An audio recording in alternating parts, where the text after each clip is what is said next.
যে একটা যে মৌমাছির চাক থাকে সেরকম ভাবে হানিকম মেথড এরা করে।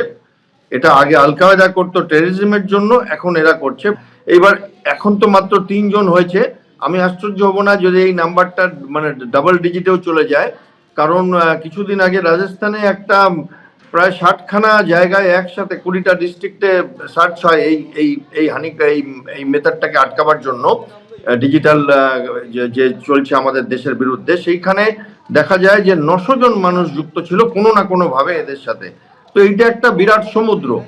এবার এই রকম ভাবে একটা লোভ, একটা উচ্চাশার জায়গা ধোঁয়া দেওয়া এবং চটজলদি বড়লোক হওয়া, বিখ্যাত হওয়া, যাদের ধমনীতে যাদের উত্তেজনা দরকার, ঝুঁকি নিতে যারা একটু বেপরোয়া আছে, সেই সমস্ত মানুষজনকে এরা আইডেন্টিফাই করে, রিক্রুটমেন্ট করে, কাজ দেয়, সিলেক্ট করে, ট্রেনিং করে।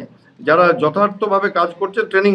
এখন অবধি আমাদের ভাগ্য ভালো যে আমরা একটা সাধারণ কিডন্যাপিং অপারেশনের সার্চ করতে গিয়ে এত বড় একটা যে আমাদের পশ্চিমবঙ্গের মুখ্যমন্ত্রীর বিরুদ্ধে একটা কার্যকলাপ করছে, সেইটার আমরা একটা সূত্র পেয়ে যাই। এটা আমাদের অত্যন্ত ভাগ্য ভালো, এবং এসটিএফ প্রচন্ড ভালোভাবে কাজ করছে, তাতে কোনো সন্দেহ নেই। সমাজ মাধ্যমের স্বাধীনতা প্রচুর, কিন্তু দায়িত্ব খুব কম। যে যেমন ইচ্ছে সমাজ মাধ্যমে ইচ্ছে কাজ করতে পারে, এবং সেইখানে আইনের আওতায় আনার জন্য যে চলতি আইন আছে আমাদের দেশে সেটা যথেষ্ট নয়। একটা সীমারেখা টানা দরকার। সোশ্যাল মিডিয়াতে যে যেমন ইচ্ছে ফেসবুক অ্যাকাউন্ট খুলছে, কোনো তার নাম নেই, কোনো তার আইডেন্টিফিকেশন নেই, এবং অ্যাকাউন্টেবিলিটি নেই।